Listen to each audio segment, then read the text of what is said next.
On this episode, Andy and Travis discuss the comedy starring Damon Wayans and Bam Bam Bigelow, Major Payne. Welcome to The Road Home on Film.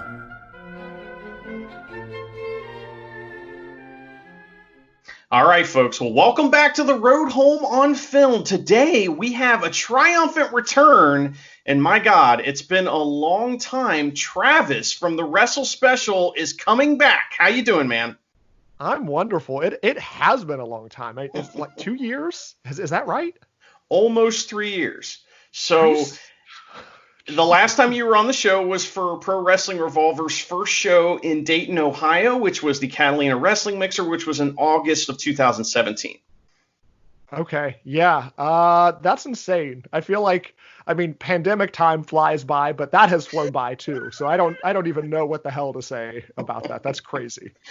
Travis, are you and yours safe? Are you okay? I mean, I know we were talking a little bit before that you're having some work issues and stuff like that, but that's nobody's business. I just want to make sure that everybody knows you're safe and you're doing okay, right? Yeah, definitely. Safe and sound. Everybody's healthy in the Tubasing clan. So I that's all we can really ask for.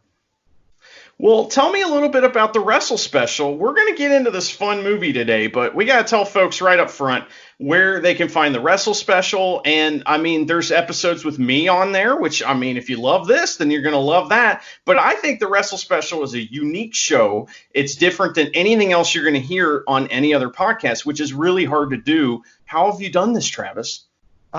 So it's funny because through my talks with you, I've realized that I've designed a podcast that is like essentially you can come and go as you please. It's like, hey, please don't listen to every episode if you don't want to, or if it doesn't appeal to you, because that seems like a great business plan.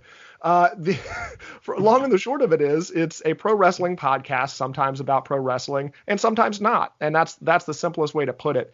And really, when it is about pro wrestling, it's deep in the nitty gritty of like the deepest depths of pro wrestling. And then sometimes I'm talking more about U.S. presidents and which ones would be able to beat up Goldberg. So it really ranges. It really ranges from the like, hey, let's talk about the last time you were on, we talked about a Rockstar Pro show, and that ranges from that to the other time you were on, we talked about Nintendo and how wrestling crosses over with Nintendo. And honestly, that was more about Nintendo games and our love for Nintendo games. And you shared a story about your favorite Nintendo games, and it was more that than it was wrestling. So it's really for everyone. But the idea is, if you already love wrestling, you'll love the show. And if you don't, it's a good dip your toes into pro wrestling, and you may be able to stay for a while. I'm all about spreading the gospel of pro wrestling, as I say. That's what that show's about. And a lot of the episodes are kind of hypothetical situations that would be fun conversations you might have with your friends, but then kind of just cranked up a little bit, kind of like it's like, hey, which president would beat up Goldberg? Now, wait a second, let's put some rules on that and let's have ourselves a structured conversation about that that's fun. And that's what the Wrestle Special is a lot of times, but it's all over the place. And I love that about it. You never know what you're going to get. And right now you're in the middle of proving to the world that you're a pro wrestling fan. Is that right? That's true. What I'm doing right now, I found a 38-point checklist in an old wrestling magazine from the early 90s, and I am going through and marking off different things on the list. So that's what I'm doing. It's a series right now that I'm doing every so often, coming back to it when I get somebody like you who I can cross something off the list with, or and actually there's some other things on the list, like I want to say attend 7 shows in 7 days, which is probably going to be nearly impossible except for probably Mania week. Those are going to be things that I have to do, but there's plenty of things that I've already done, and some of those episodes are recapping those adventures. Yeah, and the most recent one that I was on, we covered a Rockstar Pro show that we went to before The Road Home from Wrestling was a podcast. So that was a really fun opportunity to go back and see something, maybe before I was even like using a critical eye, really, you know what I mean? And man, that was a lot of fun. So I appreciate that. But that's not why you're here today. You're here today to talk about a childhood movie, a movie from our youth. that you confessed to me that you absolutely loved as a child. It's Major Payne, starring Damon Wayans and Bam Bam Bigelow. First of all, Travis, you had no idea Bam Bam Bigelow was in this movie. Is that correct? Correct. No, none whatsoever. Did not even like connect the dots there. And it's funny because when he's introduced on screen, his flames on his head are prominently shown. So like anyone nowadays that like if I watch that now and had never seen it, I'd be like, oh my God, that's Bam Bam Bigelow. So, you know, the rules of the road home on film are basically we can review any movie that has a wrestler in it or somehow wrestling related. So this works. Now, my biggest question to you is, did this movie hold up? I mean, was it as funny now as it was when you were a kid? Yes. Okay. There's two things you asked. Does it hold up, and was it as funny as when I was a kid? You know, the poo poo pee pee humor. I mean, I still like it doesn't like translate as much. I can't say that it still isn't funny some, but it doesn't translate as much now as a 33-year-old. But I definitely think parts of it kind of hold up, especially if you're looking at it in a crystallized 90s lens. And I actually enjoyed it this time around much more than I thought I would, because there were some truly, and I'm going to say this, there were some truly like heartwarming moments, yes! And I was surprised. And it really, I never thought that I'd be on a podcast discussing with a critical eye Major Payne, but here we go. That's what I'm doing, because I actually wrote some notes down, and I can get into them whenever you want about specifically where I think the movie fits, and what the only problems, well, not the only problems, but one of the problems I had with it as far as direction. But I don't know if that's the right time to put this here. Well, we're going to go through this pretty with a fine-tooth comb here. So whenever you feel like it's appropriate to hit one of your notes, you just throw them on out there and we'll get to it and we'll discuss it. Would you say this is a kid power movie, like the 90s kid power movie? So actually, that's the thing that I wanted to say, because I think that's where they kind of have the problem with deciding on what the movie wants to be, because it feels like that on the surface. And I actually, this was the note that I was talking about. So it's funny that you like just hit it from the top, because I feel like it's caught somewhere between like a kid power movie and a quirky, like this is the main star guy, right? So you caught somewhere between like Ace Ventura and Heavyweights, right? Because you've got Major Payne, who is this trained killer. There's no one left to kill. It's Damon Wayans, which is what's more 90 than that. And he is funny. It's getting in the kids' faces at the drill instructor, all this stuff. But you have this quirky character that's him, and the movie is about him. But also, it's pulling in the other direction about this whole kid power thing, because you know he arrives, they want to get rid of him, and he's terrible, and they hate him, and they try to get all these different pranks and things to remove him from his post. And it just doesn't seem like, in my opinion, it can't be a kid power movie, because I don't care enough individually about the majority of the kids at the end of it. And I wrote down like 3 or 4 kids in the troupe that really stuck out to me. Yeah, there's 9 of them. So and that's kind of there's way too many. And that's kind of where I think they lose me in the kid power part, because it's stuck somewhere in between. I think that if you really wanted to drive home the kid power, it would have had to have been less of an imposing figure like Major Payne, and more of like what was it, Tony Perkis or whoever from Heavyweights. You still get that quirky character, but he's not the central focus of the film. So The Mighty Ducks came out in 1992. I would say that is, one of the definitive kid power movies, of the 90s. And, something like, I don't know what year it came out, but I'm pretty sure it was in the early 80s, a movie like Animal House or One Crazy Summer that came out in the 80s. Major Payne came out in 1990, and it's stuck right in between those two kind of movies, where you have the we gotta they're gonna destroy the rec center, but if we win this thing, we'll get the rec center back. There's that plot line, and there's the kid power plot line. And like you said, they kind of lean more towards the other one and not the kid power.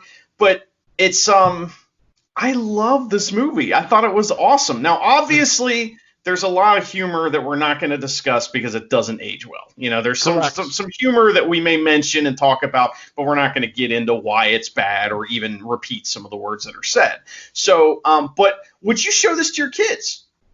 Yeah, I think in a hypothetical world where I was going to have kids, yeah, I wouldn't have a problem with it as long as, the things that you spoke about. I feel like if I showed this to hypothetical children, they would already understand that some of the jokes that were made that you just spoke of, like that was my other issue, because a lot of stuff doesn't age well, but a lot of stuff in wrestling doesn't age well from this era anyway. Yes. So, and it's very much, that's why I said, if you look at it in that crystallized 90s realm, so I wouldn't have a problem with it, because it's turned up to 1,000, and you have those heartwarming moments. And by the end of the movie, the moral of the story is still pretty clear. So I wouldn't have a problem showing that. Would it surprise you to find out, or do you know what this movie's rated? Because this movie's rated right in the middle, just like it's stuck right in the middle in time and in its ideas. Do you know what this movie's rated? PG-13. I was surprised because I'm surprised that I was able to rent it, because I definitely wasn't 13 when I saw this. For sure I was not 13, and my parents were pretty protective. I didn't get to see Beavis and Butthead Do America, for God's sakes. I went to the video store, and I wasn't able to get that. So I was surprised that somehow I ended up with Major Payne, because it has a lot of, like, there are some themes that I think my mom would have been like, oh no, I can't show Travis this. Well, everything about the movie is PG, but it's PG-13. Just because of the few of the jokes, I think, are just a little too far, and the violence type stuff, I think, kind of pushes it over the edge. But okay, well, I tasked you with a task, of course, here, and that was to kind of collect a little information about the people who made this movie, like the actors and stuff like that. Can we run down some of these? I guess we need to talk about Major Payne. We need to talk about his love interest. We need to talk about maybe Alex. And then we need to talk about motherfucking Bam Bam Bigelow. Can you break it down, some of these folks, for me, and tell me how you thought they did? Yeah. First, the biggest thing to me was the director. Aside from all the actors, the director is Nick Castle. Now, that might sound familiar to you, because that's fucking Michael Myers. I was blown. My mind was blown. Like, I had no clue that he directed movies, but he not only directed The Last Starfighter, but he also directed Dennis the Menace, the 90s classic, at least in my opinion, maybe no one else's. Yeah.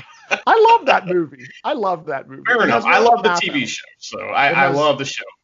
It had Walter Matthau in it. It was good. But he also did the screenplay for Escape from New York and Hook. Now that is a 90s classic to me. But it was interesting that Nick Castle also chose to remake this. It's basically a loose remake of The Private War of Major Benson, which was starred Charlton Heston. So it was basically a 90s remake of a Charlton Heston film. Ooh. So I had no clue of that either until I started really digging into it. But I guess, Nick Castle's vision. His name is Benson too. So his name is Major Benson Payne. So, okay, that's awesome. I did not know that. Interesting. I have that written down, and I didn't even make that connection. I wish you would have just seen my face go, oh, because his name was Major. I was about to get into Damon Wayans as Major Benson Payne, and I was about to say Benson, and I didn't connect. So, luckily I have you to keep me on the straight and narrow. But Damon Wayans has been, he's still fairly relevant in modern TV. I think up to last year, his show Lethal Weapon was still on. It was the made for TV show of that, which probably never needed to happen, but he was in it anyway. But the other movies that you may have seen, because of that we were from the same era, at least a lot of crossover: Celtic Pride, Bulletproof, Blank Man, and then obviously In Living Color was the big one that kind of really started him. And why most people know him. I had no clue he was nominated for 4 Primetime Emmys because of Living Color. Did you know that? Wow. For playing a homeless guy who carries a piece of shit around in a jar full of pee. Awesome. Yeah, exactly. He's that. I think one of them was, mostly it was like writing, and then one was his acting as, I think it was Homie Claus or Santa. Oh, no. Homie don't play that. That's where that comes from, right? You know? Yeah. So it was interesting to see that. Was he funny in this movie? I thought so. I thought he was like, there are some things that not only the bad jokes as like not good now, not didn't age well, but there are some kind of just like bad jokes where I'm just like, this isn't funny. I would say overall, I would give him, yes, he's funny in this movie because of his execution of some of the lines. Like, I mean, I wrote a lot of quotes down, but what is you looking at? What is you looking at, ass eyes? You plotting on me? It just was my favorite. I'm going to call people ass eyes from now on because like that, especially those, it almost felt like when he was allowed to be just kind of riff were the funniest things. Yes. I think a lot of that stuff was just him improvising in those moments. And that was what I thought was funny. You can see in some of the scenes where he's dressing down the line of kids, you can see some of them trying their hardest not to laugh because you can tell this is the third take where they've tried to get him to say this line and not have everybody crack up. And you can tell the people who made this movie had a blast making it. It is obvious, especially the Mrs. Parsons, who is the love interest. Tell me about, is it Robin Parsons or something? What's her name? It is hold on, Karen Parsons. Karen, yeah. Parsons. Tell me about her. I thought she did so great. She did, but actually it made me respect her more as an actress because of how different she was than her character that we probably all know her for, and that's as Hillary from Fresh Prince of Bel-Air. Yeah. And Hillary is such a good character in that show. And growing up as an adult, I appreciate her so much more as I did then, just because she was kind of like the airhead sister in that show. But how different she was, and you can hear her speak probably in her normal voice. It makes me realize that she really dumbed herself down for that role and made really up the Valley Girl, because it was tremendous compared to what she was in this movie. The chemistry between the characters is very good in this movie, and especially her and Major Payne. You can tell there's a scene during a montage where she blows his whistle, and it's just like it means a lot. It's a great scene because it's actually a blowjob metaphor, and earlier in the movie he had said don't touch the whistle, so it's an acceptance thing as well, and it's a great joke, and it's just a little like 30-second, maybe not even that long, maybe 10-second scene where they just show you so much in 10 seconds. And that's what this movie does well that modern comedies cannot accomplish. Modern comedies is, let's set up some cameras, all right, and we'll face each other. We'll get some coverage and stuff like that, and you just say something funny and then say something else you think is funny, and then we'll just all cut it all together. And you could tell in this movie there's only a couple times where he's really riffing. You know, you can tell most of these lines were actually written, and they did them the way they were supposed to, and they're in the same room. In a lot of comedies nowadays, especially if there's a star, for example, in the comedy, they just film a couple reactions from them and then just insert it into whatever scene they want, and it's fucking awful.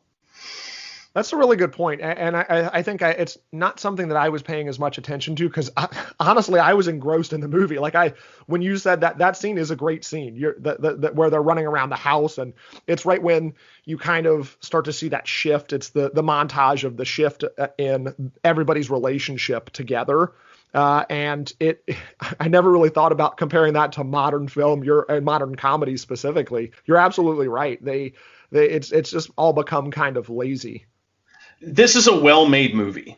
And what's funny about that is that this, like back in like 1990, this wasn't necessarily considered a well-made movie, you know, and there were much better movies being made at that time with all the work and everything that goes into a movie. And nowadays, we just reviewed a movie that's shot in 8 days recently. All right. This movie probably took 6 months, maybe longer. Those kids may have lived on that, you know, in that field or whatever. I mean, who knows? But you can tell, you know, nowadays everything's so faked in movies. Everything's fake, and, you know, and because it's so faked, it's just blatantly obvious. And I don't mean to go on a rant about modern movies, but I hate modern comedies. And if you go back and watch something like this or Caddyshack or Ghostbusters, you can see they wrote the fucking lines. They wrote these lines. All right, because they took time to make them funny. They didn't just hire funny people and say, hey, go be funny.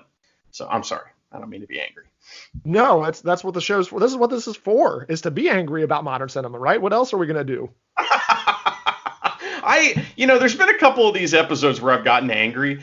If you've not listened to it and you want to hear me just lose my shit, go back and listen to our Doolittle review, where I just almost stopped recording. I was so angry at this fucking movie. So it was refreshing to review a comedy, which most film critics, shows, whatever you want to call them, don't even do comedies because it's subjective. But I don't care about that. That's fine. This is an objectively good movie, in my opinion, because the way it's made, it has a tight structure. There's rarely do they bring something up and it never comes back. Almost everything that's set up gets knocked down, and that's a sign of a good movie. So, okay, well, who else is in this? We got anybody else we need to cover?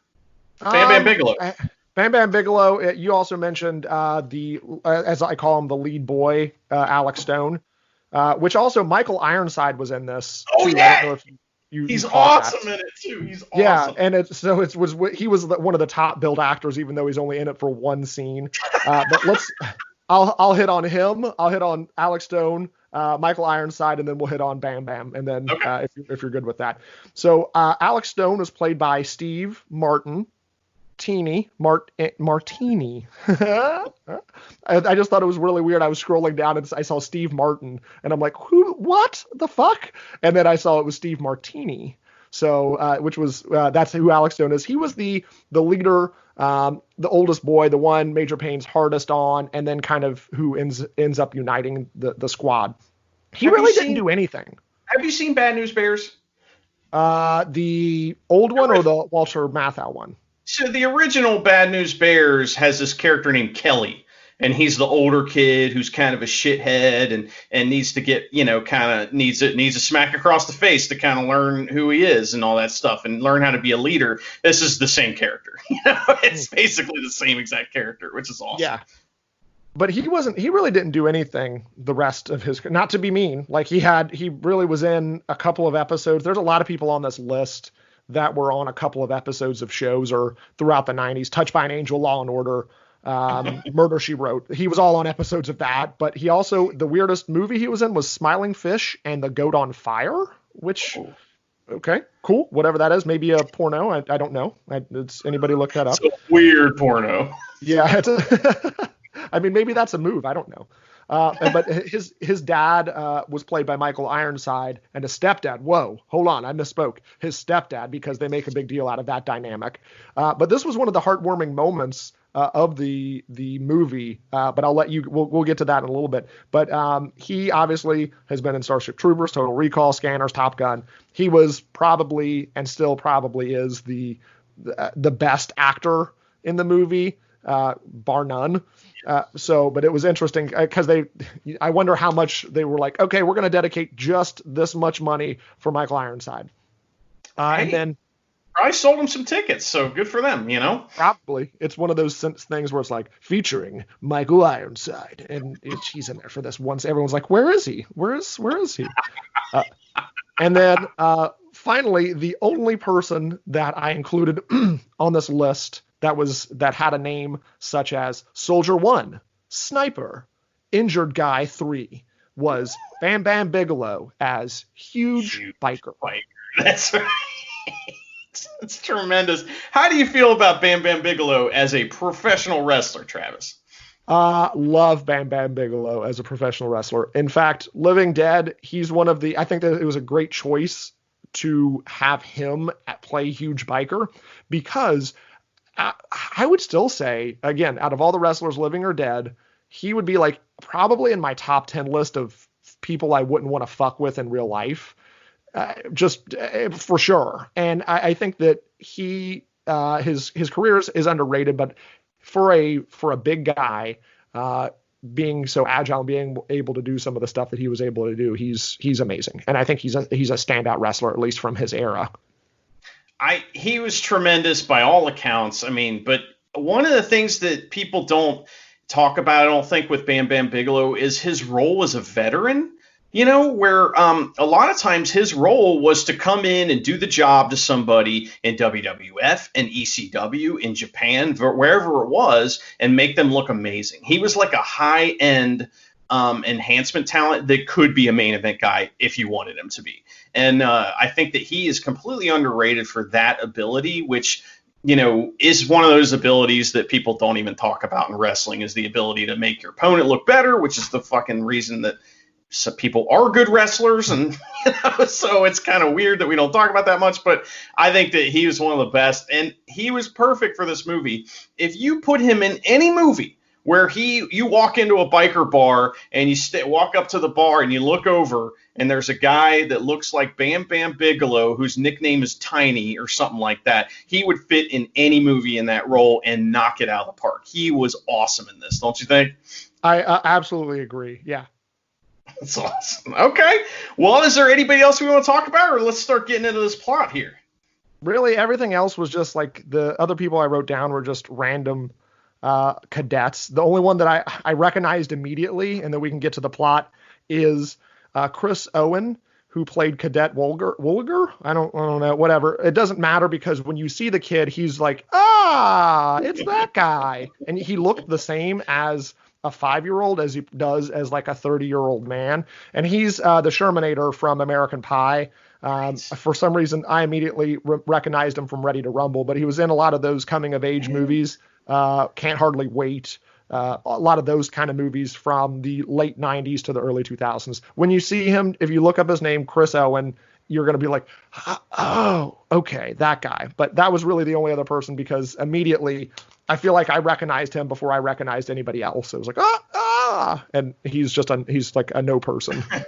I feel like that he was in one of the Addams Family movies as like a cousin too, which, by the way, those movies are tremendous. So I don't know. He's a weird looking kid. So again, much like Bam Bam Bigelow or like Clint Howard, he gets those roles. So you'll see him and be like, oh, that's that weird kid from that movie and that weird kid from that movie. So that's pretty absolutely great. Okay, Travis, so here we go. So our movie opens and we have Bad to the Bone playing, of course, and we see footage of a South American drug sweep where Major Payne murders a bunch of people and shows an injured soldier a trick. We set something up right away. Do you remember this little trick that he shows the injured soldier? Yes, I do. Where it is, hey, I can take your mind off this. And instead of helping or giving him drugs, he breaks the guy's finger. It's pretty awesome. So, and I don't know the tone for the movie. I don't know if that was his soldier or one of his soldiers or somebody else. Who knows? But he broke the guy's finger just to be a dick, and it's awesome. And the great thing about the character of Major Payne is he is tricky. Like, everything he says he means, but he's got all these ulterior motives that you don't see that'll come out later in the movie. But like, he is not like a heretic. He 100% believes what he's saying, And so he says at one point he says he's trained over 20,000 killing machines or something, and they all worked. So he knows what he's doing. So anyway, he captures 50 people, like 50 people by himself. Absolutely. So we find out that he is a killing machine. And our next scene, Major Payne is getting discharged because the world's peaceful now, and Payne has killed all the men that need killing. And, I mean, he's very upset about this, right? Yeah, no one left to kill. No one left to kill. Now, did you recognize this next scene as a parody scene? Where he's in a room and he's like almost naked and he's quoting this like, "It's been almost 2 weeks since I killed a man." Do you know what that's from?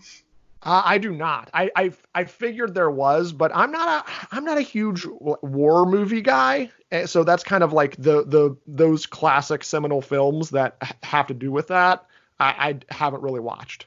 Well, it's Apocalypse Now. There's a scene in Apocalypse Now where, Martin Sheen comes back from the war. He doesn't know what to do with himself. It's kind of the same thing. Now, this is where we get our first racial slur, which we will not be using this racial slur. However, there is a male's name that begins with C that, he refers to Vietnamese people as. And you guys know what this word is. It's just that I find it to be racist, so we're not going to say it. But he uses that word throughout the movie, and that's kind of that and a little bit of making fun of a disabled kid, that's kind of the things that I have a problem with. Is there anything else that you have a problem with in the movie? Like, as far as like jokes that are just like, wow, you can't say that.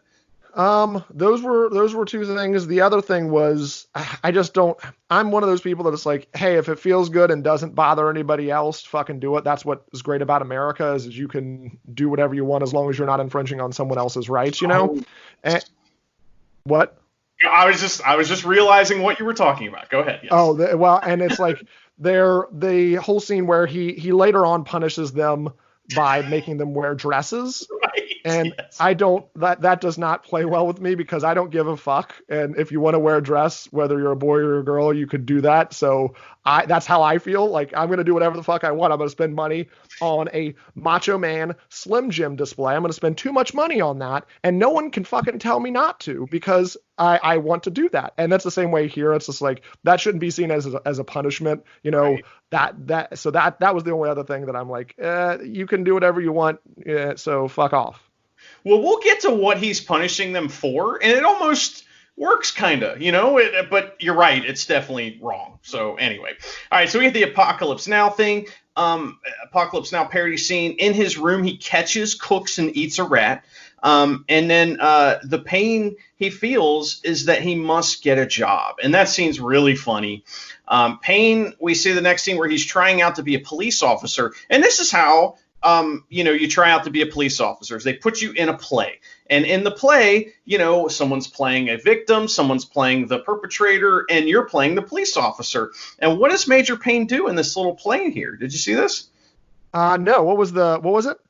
So he is playing a police officer, and he's supposed to fix this problem where a woman is being beaten. So he just picks the guy up and paintbrushes him, right? Yeah, this is actually the scene that I remembered most from as a child. It was where they're like doing that thing. He's like, don't slap a woman. And yeah, I remembered that so vividly. It's probably the only thing I remembered, honestly, is that scene, because it's so extreme.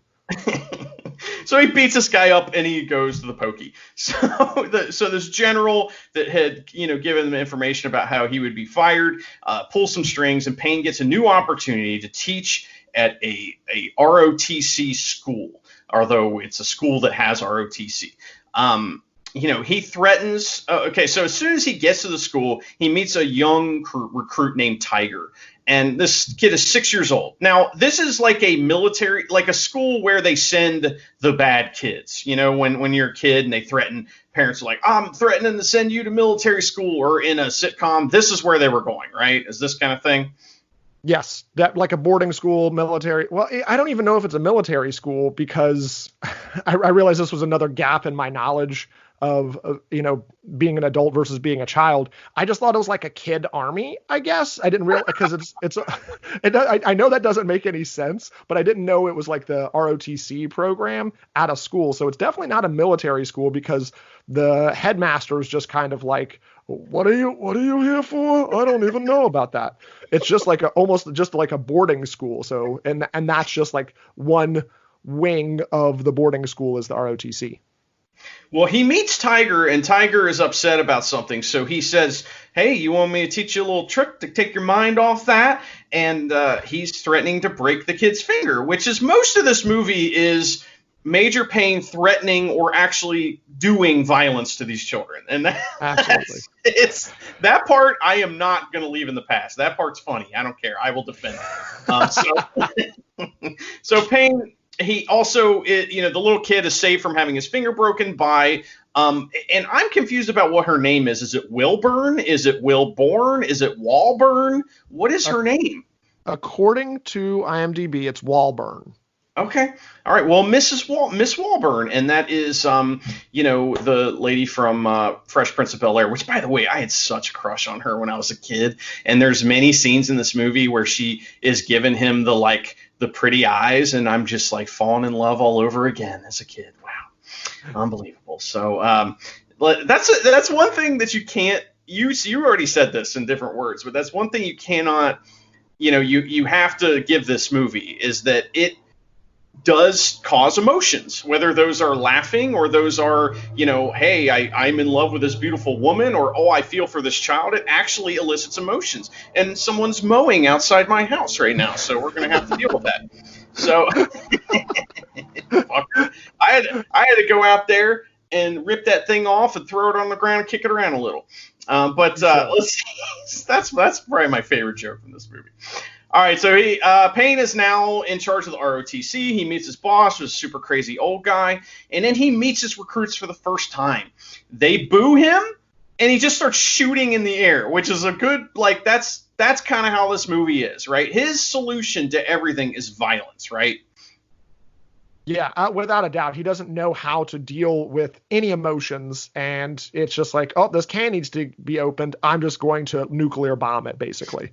Well, there is a scene where he's eating in the lunchroom, and we see him open a can of soda, and he's like, hey! And he does like a karate move to open it with his finger. It's pretty Those fun. are the things that I feel like he was improvising a little bit, where it was like there were probably like 17 different takes of that, and they just used whichever funny sound effect he put in there. And those are the things that make the movie, the funniest parts of the movie are those little things. Well, and unlike new movies, it's not just a close up of his face with no one else in the scene. It's actually, there's other people in the scene with him, lots of them actually. So I'll stop bitching about modern movies. But anyway. So he is kind of a creep to her a little bit, but we get the idea. He likes her, and then he meets his recruit. Like we said, they boo him. He starts shooting. He does the drill sergeant shtick. One of the kids is deaf. One of the kids is a kiss ass. Tiger is in his group, the little kid. And this is my favorite, maybe one of my favorite parts of the movie, is that Tiger says, I need to use the restroom. And Payne says, you better hold it. And he says, I can't. He says, I said hold it, or I'll break that thing off and kick it around on the ground, which I think is one of the funniest jokes of all time. I laughed so hard at that. That's your ass eyes, huh? You're gonna be saying that. We both have pulled things from this movie that we're gonna use in our everyday life. Then it seems. I love it so much. It's so funny. So Payne wants them to win the military games. That's the big, we got to get the rec center back, right? That's that plot line. Some jokes are in very poor taste, of course, and the one kid pees his pants, and he kind of dresses down all the kids, right? We meet the sarcastic cadet, Alex Stone, who shows up late, and he's older than the rest of the kids, and he's kind of the leader already a little bit, right? Yes. What do you think of that kid? Go ahead. Did you think that kid did pretty good or not? Yeah, I did. I think overall, when it was just kind of like, there were some emotions and some scenes that seemed forced with him, but overall, I think he did really well, especially when he's responding to a genuine scene. It almost just felt like the hatred seemed too immediate or too forced, especially from when he's introduced. He like rolls down the hill and he's like, hey, I think he's wearing a tie-dye shirt, right? Yeah. He seems like he's going to be like and then immediately he's not that, which was weird. Right, because what happens is that Major Payne's like, oh, you guys think you're going to get over on me? All right. In the next scene, we see them all, and they are all bald dudes. They've all joined the tribe. So that is awesome. I gotta let this movie know it is bald positive, which I appreciate, because these kids, the beginning of their journey to becoming good people is becoming bald, and I appreciate that. What do you think about that? I just now feel unwelcome on the show. If I'm supposed to be bald, I'm gonna have to shave my head before I come back on the show. If you're not beginning like an existential journey in your life, then you can't just shave your head, because then that's appropriating bald culture. So let's be careful. I'll walk you through all this, Travis. So, but I appreciate it. So, okay. So let's see here. So the next scene is the guidance counselor coming to approach Major Payne about making the kid pee his pants because he ratted him out. And she wants him to apologize, but instead he threatens to throw the kid out the window. I mean, that's normal. That's normal apology stuff, That's how I apologize. He means it too. He's not like, hey, if you don't stop doing this, I'm gonna throw you out that window, little kid. He's like, no, I'm going to throw you out a window. It's awesome. Yeah, there's genuine. You know that if the counselor wasn't there, he would just toss the kid out the window. Yes, because he likes her. She gives him the feminine wiles and gets him to agree to improve. And this is the beginning of his journey here, you know? So the recruits are moved into the House of Payne, which is like wait, tell me what is the House of Payne? Did you catch this? The military barracks? Yeah. Yeah. I think that it was, to me, it was just like, it was the first, I mean, I guess the haircut was the first, pin that drops, where it's like, okay, we're in some real shit now. But then, like, their entire lives are changing now because he's treating them as, and maybe that's why I thought they were kid soldiers. I don't know, because they were in barracks. So that, at least I'm gonna give myself some slack here, that my assumption that kid soldiers were a thing originally was rooted in this, that they're in the barracks. So, well, man, we got like an army of dudes just mowing like little 3-foot square thing of grass out here. So I apologize, but they'll be done soon. So let's see. Okay, so they don't like their accommodations, and he responds by burying them up to their necks in mud and spraying them with a hose. Yeah, again, that would have been a threat if he would have said, hey, I'm going to bury you in the mud and to your necks and spray you with a hose. We just got to see it happen. It just would have been, it's the same as the throwing the kid out the window. His threats have teeth. Well, in the next scene, we see it even more proof of that, because they're training, and he says, this is a life or death situation, kids. And Alex says, well, it's not. And so he pulls the pin on a grenade and throws it pretty much, near them. All of a sudden it is. Why would you test him? Why would you test him? So this is where the kids are starting to, fight back. And what's awesome, what is a really cool part of this movie, is the legitimate purpose of a drill sergeant.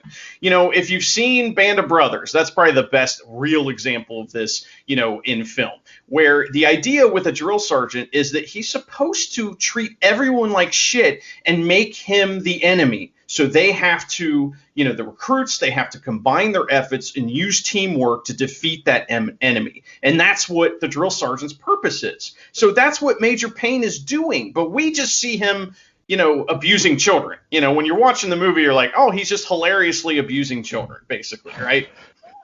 Yeah, and that's why that's one of those details that you're talking about that make it a good movie, is that there is a method. While there's still a lot of madness, there is a method to his madness. While it doesn't necessarily make it okay that he's abusing children, it still is like the purpose is to unite them against him, so they can win this thing.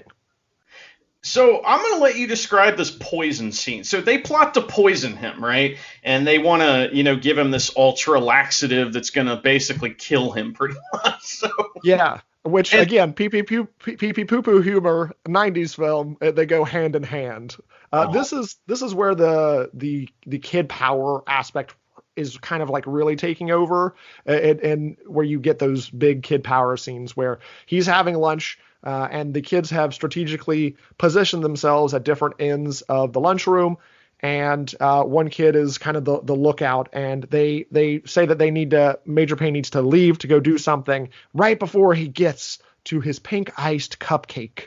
And they end up swapping the cupcake out with one that has all of the laxatives on it. And they're all watching with glee as Major Payne brings the cupcake to his mouth, eats the whole thing. And you see, or eats it, and he's just starts to like gurgle, and you're like, oh no, we're gonna have a Dumb and Dumber scene kind of in the middle of this lunchroom, this mess hall, and he just kind of stops and goes, oh nope, and then continues to eat the cupcake without having a reaction, because the man's a fucking killing machine. He can apparently take all these laxatives and be good. And as all the kids are wondering what's going on, what happened. The kid that actually was Sherman from American Pie walks past to join his brothers, and Major Payne farts on him and makes him faint. He makes him fall down. I mean, if there's nothing more like kid power about that scene, I don't know what to tell you. I mean, that is a kid power scene. Like, that would be on a supercut of kid power scenes. But they didn't win, so I mean, that's the only issue with it being kid power. But they did work together, and that's the beginning of them, figuring out how to work together. Another reason why I love this scene is he's staring at them the whole time he's eating. He's just staring at them because he knows, he fucking knows. And like, that's the thing is they can't sneak anything by him. He knows everything. So he knows, he doesn't even care. He's eating it and he's staring them down. And I bet you, I don't know, because I'd have to watch it again. I bet you they made full intention to keep him from blinking during scenes because he never blinks. Like, he is literally staring, like hard staring at people always when he's talking, whatever's going on. I bet you that he like never blinks in the movie. But anyway, that seems like that would be difficult. So he farts, and then we get more plotting, right? And they dress. This is their next. Do you actually? Let's. Travis, you're probably a little more PC than me. You can probably handle this a little better. Will you describe their next plot, if you wouldn't mind? I don't know how you could put this in PC terms, just because the idea inherently is terrible. Is that like not even the punishment? The idea is inherently terrible, which is they're basically going to frame Payne for sexual abuse, child molestation, essentially, like, because they decide to dress up one of the cadets that happens to be one that Major Payne calls Piggy earlier in the movie, into a dress, and then sneak everyone into his bedroom at night. The child will then get into bed with Major Payne, and they're going to take a picture of said child in a dress with Major Payne to frame him as a child molester. And just, I don't know if there's a better way to put that. Now I'm curious how you would have put it, because I feel dirty saying it. It's so weird. It's a weird fucking scene. And that's where it's like, and of course, Major Payne during all of this, to your point a minute ago, where he's just staring at them, Major Payne apparently sleeps with his eyes open. So he's got his eyes open the whole time, and he's snoring, and he's like, so he has his eyes open during this whole scene. And then when the child lays down with him, he wakes up and puts his arm around him, and I don't remember what he said, but it's some one line of like, hey, or, something weird. It's all weird. And then they all scream and run out, but not before some of them, one of the kids snaps a picture. Actually, he does. With the camera, which I thought I forgot. I for sure thought that was going to come back up later in the film, but it does not.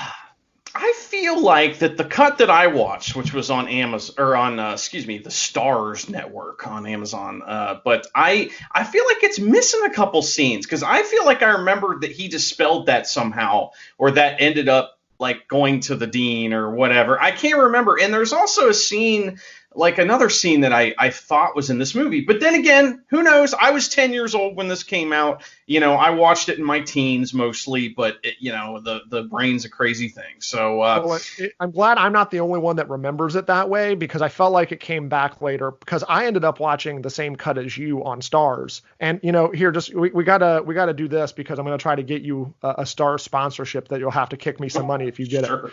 Starz 6-month or 6 week or 6-day trial for free, because I wasn't going to pay money for Major Payne. 6-day trial for Starz. Watch Outlander, American Gods, Black Sails, Ash vs. Evil Dead. Starz, we didn't fuck up Game of Thrones. Watch us for 6 days free. Nice. There you go. Starz, give him money, please, and thank you, because it was good looking out for you to say, hey, you can watch this for free. And because I probably would have ended up paying for it to watch it.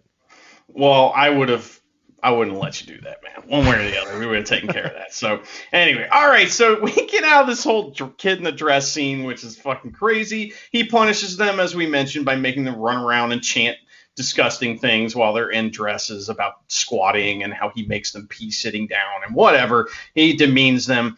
And then Miss Wilburn, she again tries to intervene by giving Payne a book called The ABCs of the Loving Male Role Model, which is fucking hilarious. So he wants in with her, but he also wants to be successful at what he's doing, because he doesn't want to go back to jail too, which they don't ever bring up again, but that's also one of his motivations. So, he's going to read this book probably.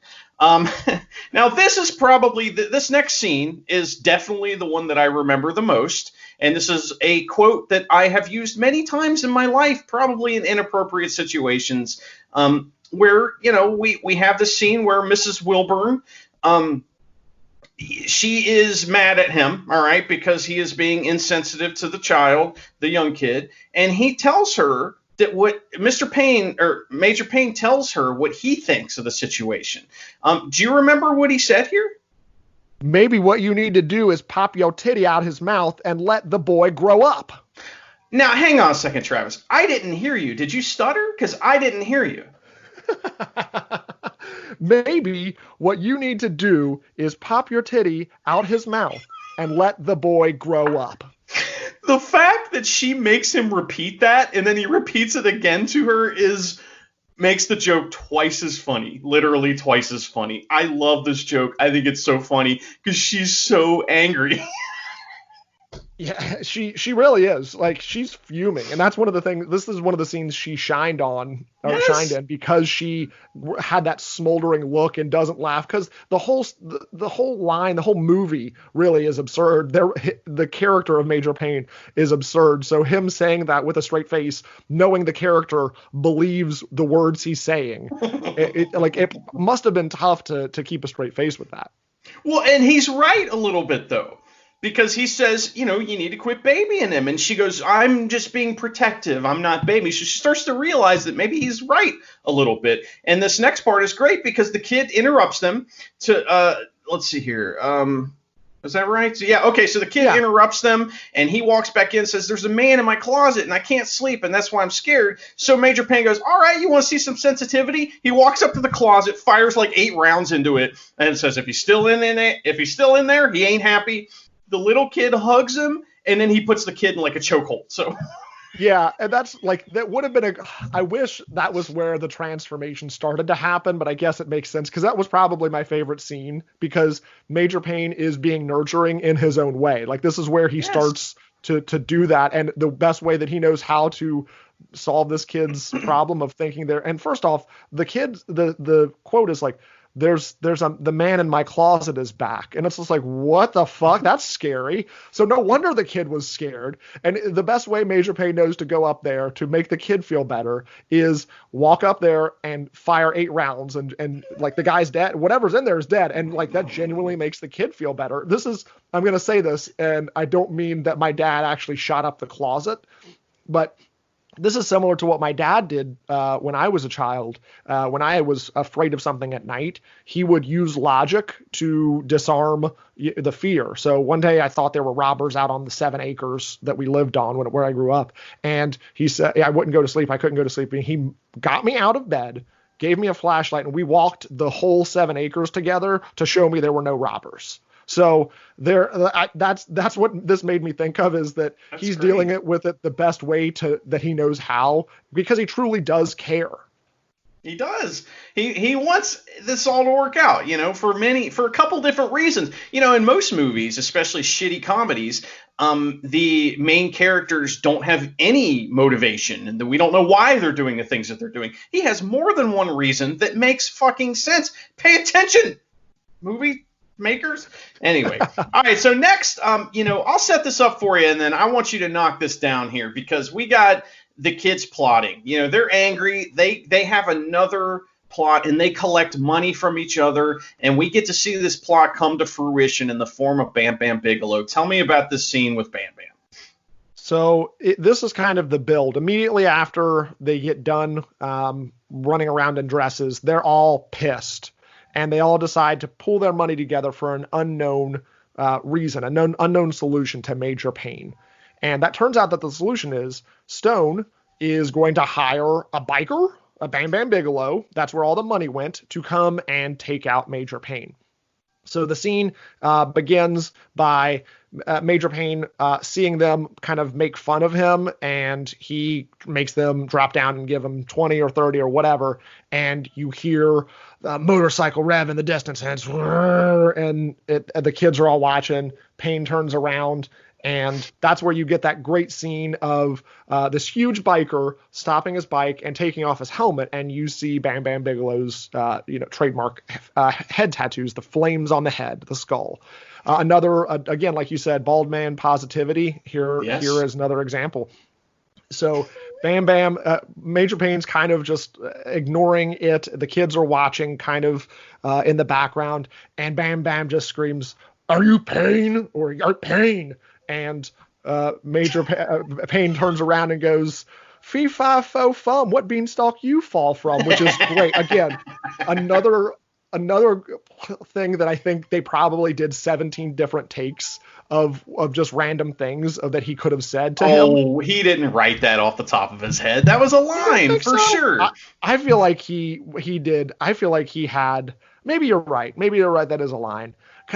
Maybe he just delivers it so cleanly that it just makes me feel like he would have said something. He could have said 17 other funny things, but then he walks over to him, and Bam Bam's like, "I hear you've been being mean to these kids. You need to leave." And Major Payne says, I don't even remember what he says, but he's not going to leave. So Bam Bam punches him and bloodies his lip, and he says, "Okay, well, now I'm gonna kick you in the face." And he starts doing. I always have this problem on my show where I do visual gags on a fucking audio medium, I'm shuffling my feet, everyone. I'm shuffling my feet like I'm about to kick you, and then he ends up jabbing Bam Bam Bigelow in the throat, and he's going, and I think he ends up punching him in the stomach. And as Bam Bam's doubled over, he said, You said you were going to kick me in the face. And Major Payne says something to the effect of, "Well, I'm not done yet," and just roundhouses him right in the face. And down goes Bam Bam Bigelow for the count.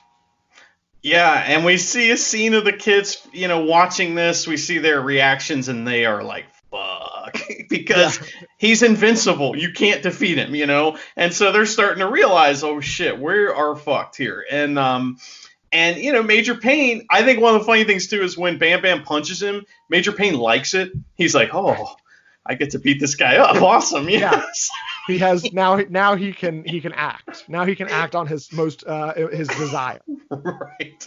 So, oh, my God. That's amazing. So Payne wants to know who did it. And then we get the donut scene basically from Full Metal Jacket, where he's like, marching up and down the barracks. I want to know who did this. And Alex stands up for everybody to take responsibility, and he wants expelled. And Major Payne's like, I'm not going to do that. It's an easy way out. In fact, he fires the brown-nosed kid and makes Alex Stone the sergeant or the head cadet in charge of the squad. And Payne says, if they want him gone, to meet him in front of the ROTC building to get their chance, where he challenges them to steal the trophy from the rival school, and then he will quit. So, this is great because we have like a multi-layered plot going on here now, where these kids think that they're going to this thing to get this trophy, and then he'll leave, and they have no reason not to believe him because he doesn't lie, So, they're working as a unit now, and Alex is the leader. And they go to this other school, and they're going to steal the trophy, but it's all a setup, because they get beat up because he had tipped them off. And then so what'd you think of that? I mean, did you know as soon as the Alex is about to grab that trophy, and all of a sudden we realize that everyone's there waiting for him to beat him up? Did you know that Major Payne had ratted them out? I knew there was going to be a catch. Because, again, this is why there was good writing, going back to what we said before, bringing them together. This was part of that. And, Stone becomes not only their spiritual leader, but in this case, he's now their actual troop leader. So there's a lot of, it's like you said, multifaceted things that make so many storylines converging. And I assumed that it was at least a setup. I didn't really know Major Payne was going to tip them off, but I figured it's like, you're not going to send somebody in to an unguarded trophy room. I figured there was going to be some kind of catch there. And there obviously was, because the kids get the shit kicked out of them, like legitimately. Yes. They get beat up. Yeah, by the bigger team or the bigger because everyone looks like they're like bodybuilders. Everyone looks like I'm trying to think of a wrestler they look like Clayton Jackson. Everyone's like There you go. huge, like just huge, fresh-faced like guys, and they just all get their asses kicked. It's again a Bad News Bears, Little Giants, them getting beaten up, Big Green, all of these different movies where the kids are getting beaten up by bigger kids, better kids, right? And it's they come back with like bloody faces and shit. Yeah. It's crazy. Well, and in a wrestling term, this is getting heat on our protagonists here, because even though Major Payne is not the protagonist yet. He becomes he's the main character, but he's the antagonist for a good chunk of this film until we realize he is the secret protagonist, which again, this movie is complicated. It's got layers. There's things to talk about, which is awesome. So now we also get one of my other favorite scenes kind of intercut in here because Tiger, the youngest one, was not allowed to go. So he's upset. Right. And Major Payne tells him the story of the little engine that could. Do you remember the story, or can you kind of summarize it for us, Travis? Yes, because there's two parts of this. First, most of us have heard the actual little engine that could. I think I can. My mom, the kindergarten teacher, I read that book because, in some parts of my life, I was an underdog. So I just wanted to know that I think I can. I know I can. We all know that story. Well, it starts out with a train, and it starts out the woo, woo. He's telling him the story with sound effects. He's like, he's just a little train, choo choo, and it's chugging along. And then it turns into a train siege scene. And Payne is describing in graphic detail what happens during this train siege, including his partner, his friend, his troop mate getting his legs blown off. Bubba was his name. And when I say brutal detail, he's like, and he was just sitting there, I can't feel my legs, and he was kicking his stumps off and on. And again, this is all to make this child feel better about being left behind, and the kids hiding underneath his blankets. Hillary, I'm just gonna call her Hillary because Wahlburn is at the door. Wahlburn is at the door watching this transpire. Is feeling very happy that he's doing this nurturing thing. And again, he is nurturing him the only way he knows how. So he is learning. He's growing as a character. It's still not what a normal person would do, but it is what Major Payne would do. And the kid is getting so wigged out, and it just kind of continues to build this little engine. It's just this terrible murder scene that ends up with Major Payne killing people. And before Wahlburn stops it and says, no. And he goes, I think at the end he said something like, I'm just nurturing. I'm just telling him a little bedtime story. A little engine that could. He's holding finger guns up to the kid's face and just screaming by the end. It's just fantastic. That scene is so funny. I love it. It's amazing. So Miss Wilburn, or Hillary, she's apparently turned on by this, I guess, because she's like, let's go on a date. Yeah, that was a weird loophole. That's one of the only things where it's like I guess maybe she's still maybe she's captured by the fact that he's at least trying, even though it's disturbing. He's trying. Yeah, well, we learn earlier in the movie that apparently no one can keep this job because the kids are so bad. That's kind of the way they make it seem, because when Alex first shows up, he's like, oh, we got another major, right, guys? We'll have him gone by the end of the day, So they've been shitty, and, she's seeing them actually change. So that's kind of what's making the basement flooded for her, I think. So let's see here. So they go on a date, and she tries to be a good influence on him, and Payne just tears up the dance floor while Pop That Coochie, not Pop That Pussy, by Two Live Crew plays. So maybe that's why it's PG-13. Yeah, that's the whole reason, because I just don't I always get upset when they edit music, because it's like, that's not the artistic vision of Two Live Crew. It's not Pop That Coochie. But he is tearing up the dance floor doing the robot, and he's got some moves, I'll say. Yeah, it's great. And at the time that would be considered, nowadays if someone did that, everyone would be like, wow, that's awesome. But then that was nerdy. He was old, oh, nobody does popping and locking anymore. But so that was great. They have a good time. And at the end of the date, he gives her a bullet from his heart. And it's literally from his heart. It's amazing. So he says, she goes, well, where is it from? And he goes, my left ventricle. Because doesn't he even pull the bullet out of a gun? He pulls it out of a gun. Does he really? So, yeah, I'm pretty sure he takes it out of the barrel. Is what he does. And he says, I want to give you this bullet. It's and she's like, oh, and he goes, it's from my heart. And she goes, oh, and he goes, where? She's like, where do you get it? He's like, my left ventricle, just like you said. And it's just amazing. And she still accepts it and is very appreciative of the gift, even if she's kind of weirded out again, because this is the only way he knows. This is the way he knows. He's still showing affection.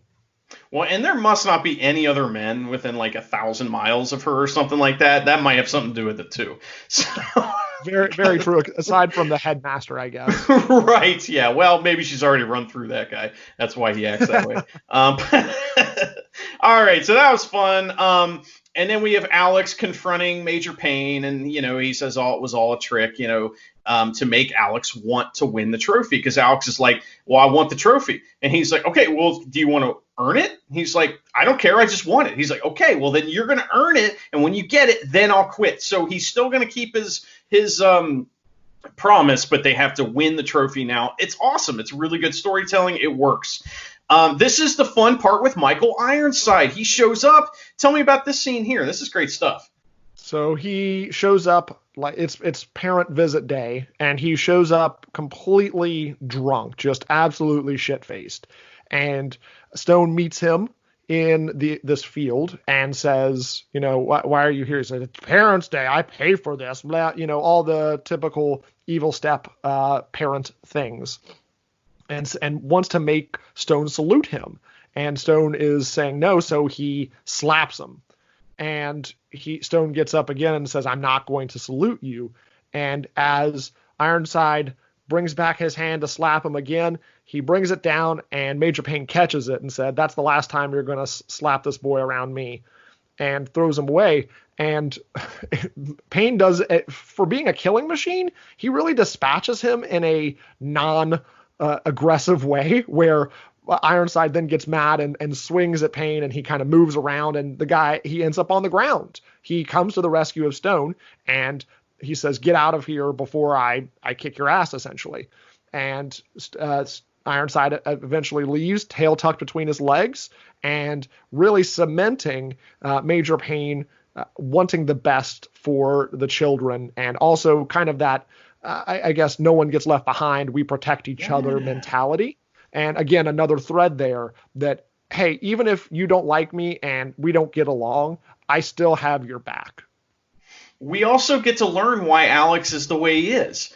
This is why we realize that he's rebellious, because of this asshole. He's rebelling against him. That's who his authority figures have been. These are the people that he sees Major Payne as, and he's projecting all this. We also get this awesome metaphor that is just fantastic, where Michael Ironside kicks his own ass, basically, like you said. He kicks his own ass, and Major Payne, it will allow him to hurt himself, but he won't allow him to hurt the kids. Fucking awesome. All right? Yes. Great. What? This isn't some shitty comedy from 1990. You watch any comedy nowadays, and if you find depth like that in any scene, I will shake your hand. Actually, I can't shake your hand. I will look at your hand. So, because that does not happen anymore. And even in dramas, you don't see this kind of like multi-layered storytelling like we have here. This is good stuff. So now everybody's on the same page. We get some, training montage, where they're succeeding, and we see that they're adding a little style to the things that they do. Like one of the kids can really throw the rifle around, and he's got kind of some dance moves. So, we know that's in there too. This is all set up. Payne gives the cadets a pep-up speech, but then the general arrives and says, hey, we need you to go kill some folks. And this is where we got to get all the heat, man. We got to put all the heat on these kids. And this is like the end of the second act of any one of these kinds of movies, or any buddy cop or anything like that, where they break up only to come back together in the end. Because, he goes to the train station because he wants to go kill people, and Alex is all pissed off. But I mean, I like this, and so Payne packs, and then Miss Wilburn comes by to guilt trip him, and we get a heartbreak montage as Payne fucks off, and it's like her staring out a window longingly, the kid's angry, and that's pretty great. It's great. It is great. So the kids decide to compete anyway. And Alex shows some leadership. Several schools are competing in these games. And as Major Payne waits for the train, he dreams of a life with a white picket fence. But that's not all he dreams of. This is another tremendous scene. Tell me about this one. So you get your typical, fantasy moment where the white picket fence is actually a line he says to Walburn before he's left. He's like, did you think that I would do the white picket fence? And basically shames her for imagining a future that he was imagining too. And it becomes clear here because he's flipping burgers on the grill and she comes out with lemonade and they're they're laughing. And it's like a scene out of like Leave It to Beaver because the Tiger's there, the Kevin, the littlest cadet. He's there too. He's adopted. He's the child here. And they have this picturesque family life when all of a sudden an enemy comes out from behind the trees to ruin this. And in Major Payne's fantasy, white picket fence, he's fighting people still. And this guy sneaks up on him and he grabs him and just grills his face on the grill that he's flipping burgers on and then throws him in the pool. And Walburn comes out again and is like, just gives one of those, oh, you. like he's holding Mentos or something like that. Yeah, exactly. It's like the scene at the end of Mentos is what she would be like, Mentos, the fresh maker. That's what you would see. That husband of mine always beating up Viet Cong nationalists in the front yard. Yeah, exactly. It's like, yes, 1,000%. It's just like, what am I gonna do with you? Fantastic. So that shit's hilarious. The cadets compete and they're doing well. They seem to be doing well. The ass kisser kid, we find out, has actually joined another school. He left at some point. I mean, there's a lot going on in this movie. We're not hitting it all. So, but he trips Alex on this race, like a relay race that costs him first place, and it breaks his ankle or something. So this starts a fight, and all the kids, everyone's about to be disqualified when here he comes. Major Payne comes right back and basically just orders the judge like, hey, so we're just going to do this, right? And they're like, yeah. So he apologizes in his own way, and Alex is hurt. So Payne assigns Tiger to lead the drill. This is when we get your main event of the evening, which is the drill finals. Travis, were you surprised that we didn't see the other schools perform? We just saw, was it, I guess they're Madison, I think. Yeah, they're Madison. Yeah. I guess I was, but I feel like they knew that they were running out of time. That you definitely needed the fart scenes from earlier. So they couldn't cut any of that stuff. So they you don't get to see any of that. So we don't really know what the comparison to what the other schools brought here, but definitely the crowd was really into this, and it was a really cute scene. Tiger is a really cute kid. He's just a super cute kid, and that's what made all of his scenes very effective, because Major Payne's being an absolute dickhead to this tiny child, and he just has the best puppy dog eyes. But he comes out, puts his mean face on, and leads the drill. And I just makes me wonder if everyone else had like a themed drill. Like, was there like an 80s hair metal like drill? Like, was like Skid Row, like where they're like talking about like all the like dumb shit Skid, like, or because this was like more had more of a hip hop vibe to it, correct? Right. Yeah, they had like a hip hop kind of thing, and this is 1990, right? Hip hop was like on fire in 1990, and like Big Daddy Kane and LL Cool J were out there doing their thing, and so this was timely, and this would have been one of those things that if you're a kid watching this in 1990, you're going, oh man, that's so cool. They're different, and I love that. So all of the little hints that we had earlier that they were going to add a little style to the things they're doing pays off here, but we don't see the other ones perform. In fact, they kind of fade out as the crowd, cheers them. And then we get a denouement, which is 3 months later. We open on the trophy in the case. So they won, and there's an individual award for something for Alex. The new recruits show up, and one of them is blind, and Payne he shoves the kid's head, and his dog. Wait, what was it saying? Something. So he does something to this. Oh, he shaves the kid's head. Shaves the kid's head. Yeah, I was gonna say, yeah, shaves the kid's head. And the dog, his seeing eye dog, for sassing him. And the movie ends with bald positivity, as it should. So but in direct competition with again, not one disabled child is insulted. We have to hit the other disabled child at the end, or disabled kid at the end, where we insulted the deaf child. Now we got to make sure we insult the blind child too. But it the end scene was it was bald positivity, but it was also just that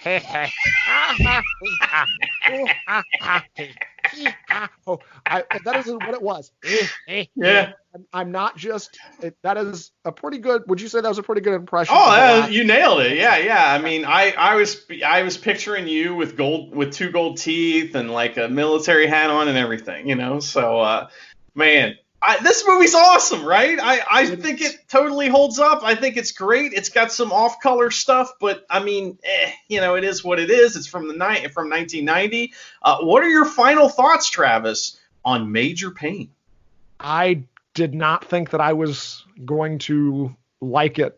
I thought I was going to be one of those things that I viewed as rose-colored glasses, because it's a movie that I remember watching as a kid, going to the video store, the bygone era. That's not happening. We're never going to get that back, right? So we always, romanticize some of those movies that we remember. And, I saw the thing where it's like, it's on Rotten Tomatoes, it's like 38% or whatever it lists it as.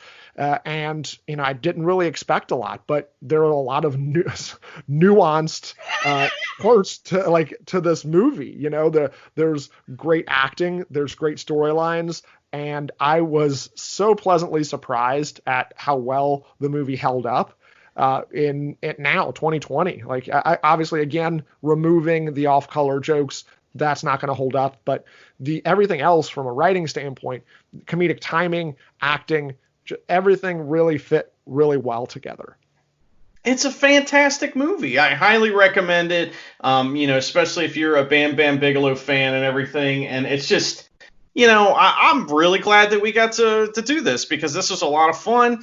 I watched the movie once, and then I started to watch it again. Usually I like to watch the movies twice for these reviews, but then I thought, I remember all this stuff. I don't need to watch this again. I was laughing and I was having a good time, but I didn't need to squeeze it in before we recorded again, because this is the kind of movie that tells a story well, so you remember it. You remember what happened, and I don't know. I'm a big fan of this movie. I think we've gushed over it enough, but man, Travis, can you tell us? I mean, if you can't, I understand. If this is spilling your guts and you can't put this out there, we got to kayfabe it or whatever. But what's next for the Wrestle Special? Ooh, I've got a lot of, so in the last year, I went from bi-weekly podcast to going weekly. So I've just finished my second anniversary. So looking forward, it's really going to be getting weirder as the best way that I could say it. I'm looking to expand more. I definitely want to, and I have some plans in place to get actual wrestlers on my show. Now, as you said, and I really appreciate you saying, there is something unique about my show, and part of at the forefront of every time I'm recording or an idea that I have, I always try to make it in a way that is not done before. So that's a little bit more difficult to involve actual wrestlers in that, because I'm looking to do something different than just an interview, right? So it's going to be, I have some really cool things planned, have some light commitments on certain things, and we'll be looking forward to releasing that to all of you if you give it a shot. Okay. I have a couple recommendations for you on air. I think you should hit up Magnum CK, and I think you should hit up RJ City. I think both those guys would be awesome on your show, and especially Magnum, who I know will put in work if he needs to. Like if he needs to watch something for it, he will. He's fucking great, and he'd be great on your show. So just throwing that out there. But Magnum, you know what? Magnum's a great idea. I should reach out to him. He and I have talked briefly before. Although what's funny is, and I don't mean to call him out on air, but I did message RJ City on Twitter because I did a indie wrestling quarantine playlist where I wanted to hype people's matches that they recommended and also where to get their merch during this unprecedented period. I didn't hear anything back, so maybe you're going to have to give me the hookup on that one. I'll see what I can do. I don't know, man. He came on our show because he saw that Hornswoggle had been on. So that's why he was like, okay. All you're saying is I need to get Hornswoggle on my show and everything will be good.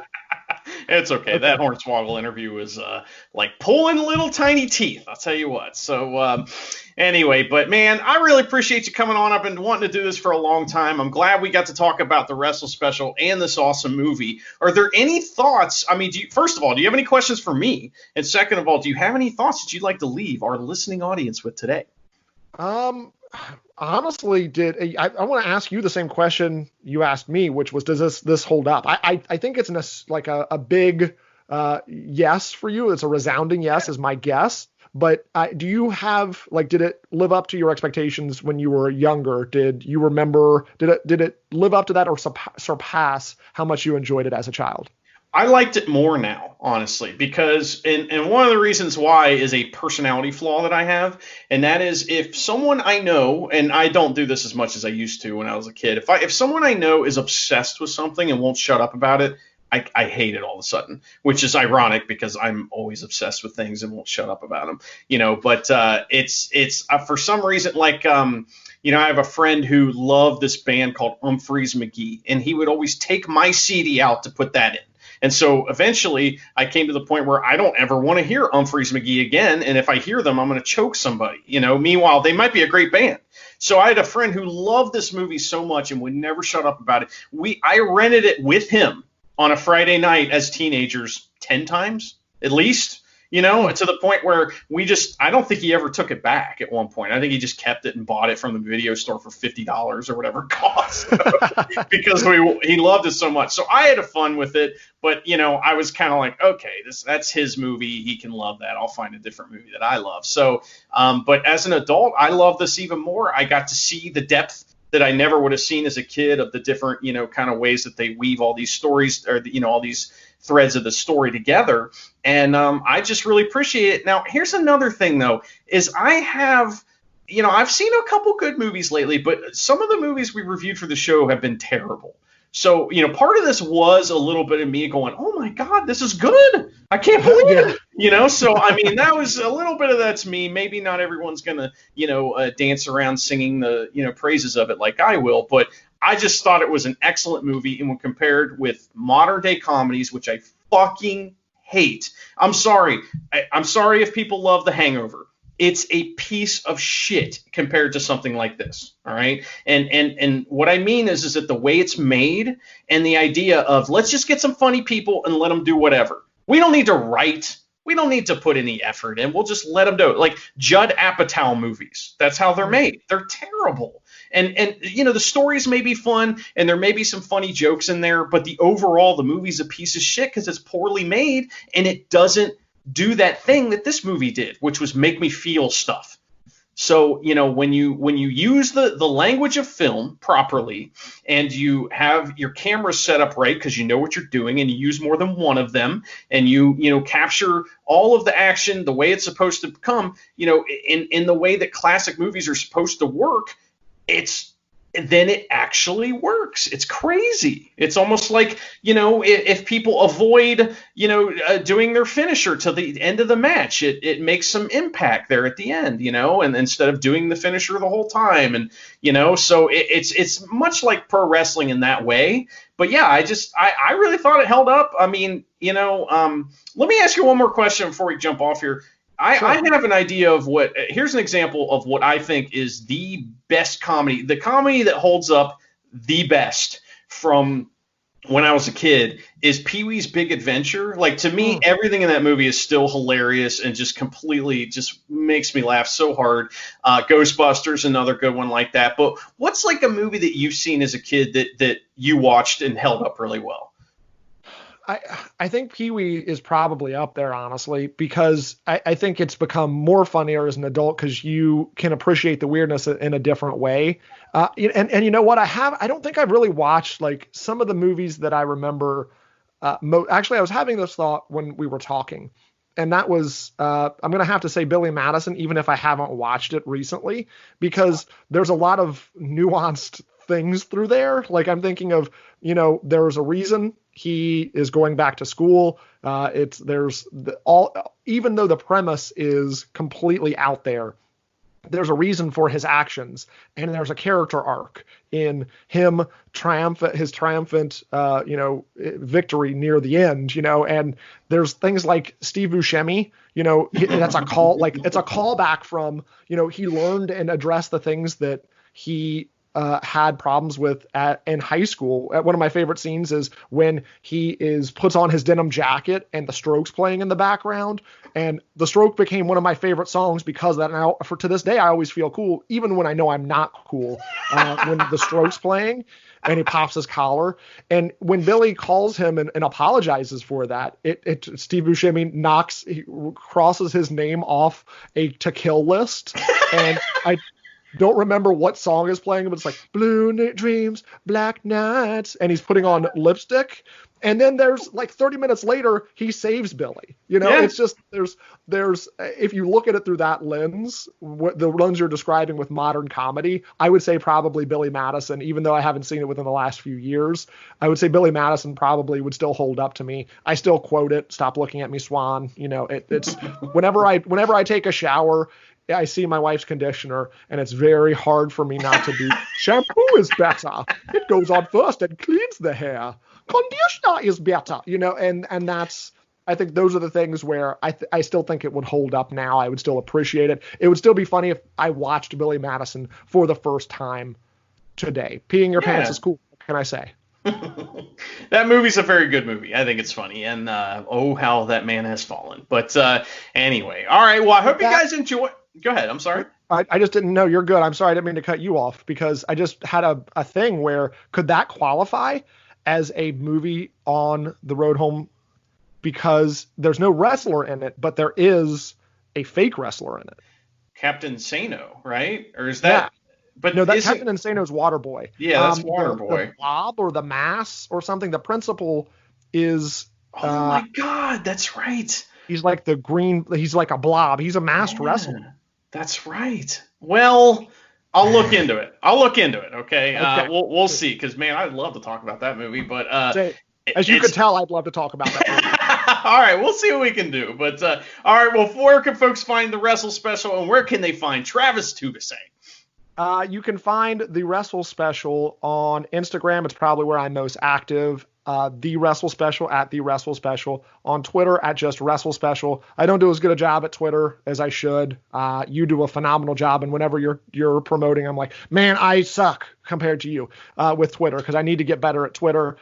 You can also find me. I don't really do much on my personal stuff, but if you want to get to know me, the best place is to start at the Wrestle Special. I've made a lot of friends, a lot of lifelong friends now that I'm going to keep forever through the podcast. So check me out there. You can find the show on iTunes, wherever you get your podcast, Spotify, blah, blah, blah. You can find me at pretty much everywhere, and would really love the chance to bend your ear.